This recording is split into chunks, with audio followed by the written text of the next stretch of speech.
नमस्कार मित्रांनो, सजीव प्राण्याचा गुणधर्म असा आहे की तो तहान लागल्यावर पाणी शोधत असतो. बरोबर.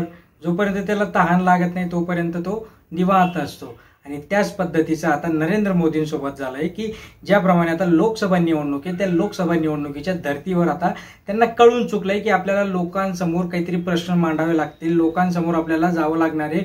मागच्या 5 वर्षामध्ये नरेंद्र मोदी यांनी ना कुठल्या मीडियाला इंटरव्ह्यू दिलाय, ना कुठल्या वृत्तपत्रांना त्यांनी इंटरव्ह्यू दिलाय, मुलाखत दिली. मग अचानक आता जी काही त्यांच्या इंटरव्ह्यू चालू आहेत वेगवेगळ्या वृत्तवाहिन्यांवर, वेगवेगळ्या वृत्तपत्रांना ते इंटरव्ह्यूज देत आहे आणि त्याच्यातनं ते खळबळजनक एक विधान करत असतात, जेणेकरून लोकांचा जो कल आहे, लोक संभ्रमात असायला पाहिजे आणि सगळा जो काही कल आहे तो बीजेपीच्या दिशेने यायला पाहिजे. आणि अशीच एक मुलाखत त्यांनी दिली आणि त्याच्यात त्यांनी गौप्यस्फोट केला आहे उद्धव बाळासाहेब ठाकरे यांच्याविषयी. नमस्कार, मी सचिन परत एकदा तुमचं स्वागत करतो. चॅनलवर नवीन असाल तर लाईक करून ठेवा, शेअर करा, सबस्क्राईब करा, शेजारील घंटीचं बटन ऑन करायला मुळीच विसरू नका. बघा प्रत्येकाची एक स्ट्रॅटर्जी असते. कोण कोणत्या प्रकारे विचार करतो, कोण कुठल्या दिशेने विचार करतो. काही वेळेस हे जे विचार असतात हे योग्य दिशेने जाता, हे वर्क करता.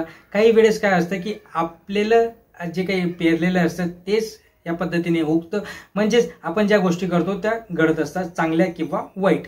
2 प्रकार असतात, चांगल्या घडेल किंवा वाईट घडेल. मग याच्यात त्यांनी विचार केला असेल की आपण जर उद्धव बाळासाहेब ठाकरे यांच्याविषयी विधान केले तर त्याचा जो कल असणार आहे तो आपल्या मतदारावर नक्कीच पडणार आहे. आणि जे विधान त्यांनी केलंय, त्यांनी सांगितलंय की मी आणि बाळासाहेब ठाकरे, दिवंगत बाळासाहेब ठाकरे यांचे आमचे संबंध चांगले होते.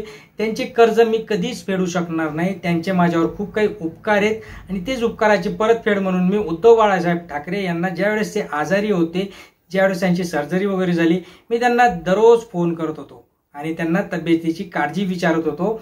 आणि ते जर कधी अडचणीत असतील तर नक्कीच मी नरेंद्र मोदी त्यांच्या मदतीसाठी धावून येणारे, असं विधान हे नरेंद्र मोदी यांनी केलंय.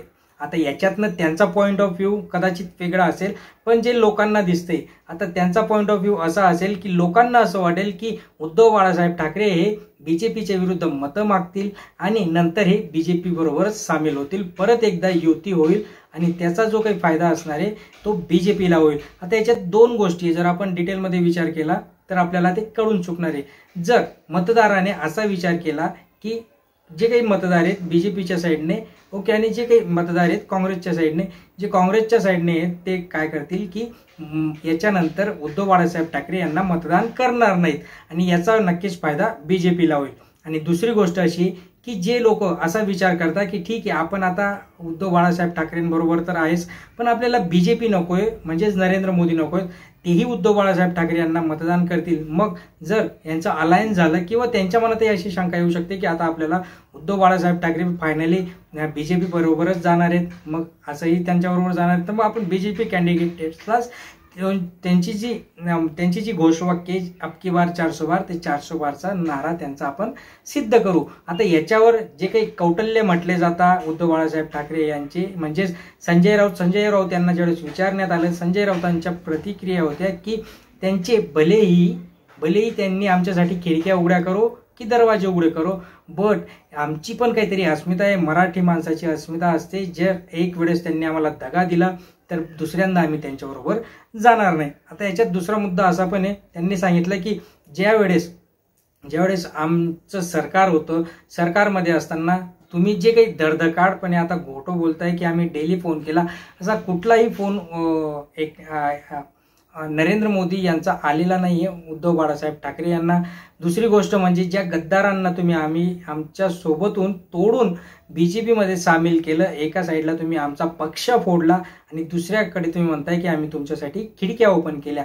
सो या सगळ्या ओव्हरऑलमध्ये, या सगळ्या गोल सर्कल पिक्चरमध्ये एकच चुकते की जे काही आता नरेंद्र मोदी खूप घाबरलेले दिसत आहे. नरेंद्र मोदींना आता टेन्शन आलंय. सगळ्यात ह्या लोकसभा इलेक्शनमध्ये सगळ्यात जर घाबरलेलं कोण असेल तर ते 2 व्यक्ती, एक नरेंद्र मोदी आणि दुसरं म्हणजे अमित शहा. यांनी जर सीट आणले नाही, यांनी जर जागा आणल्या नाही तर RSS यांना नक्कीच पाय उतार करणार आहे आणि तेच त्यांना नकोय, कारण की एकदा यांना आता खुर्चीची हौस लागली, सत्तेची हौस लागली, सगळ्या काही गोष्टी व्यवस्थितरित्या होत आहे.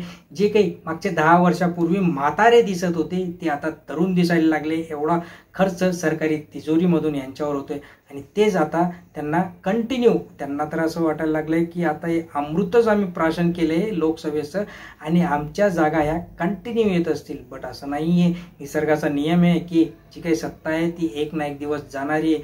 जो आएगा वो जाएगा ही या निसर्गाचा नियम आहे आणि तो नियम आपल्याला पाळावाच लागत असतो. निसर्गाच्या पुढे कोणीही चालत नाही. वेळेला महत्व आहे, वेळेच्या पुढे काही चालत नाही. सो असा हा ओव्हरऑल होता. यांचा मोठो हाच होता की आपल्याला याचा नक्कीच फायदा होईल. मित्रांनो, चॅनलवर नवीन असाल तर नक्कीच लाईक करा, शेअर करा, सबस्क्राईब करा.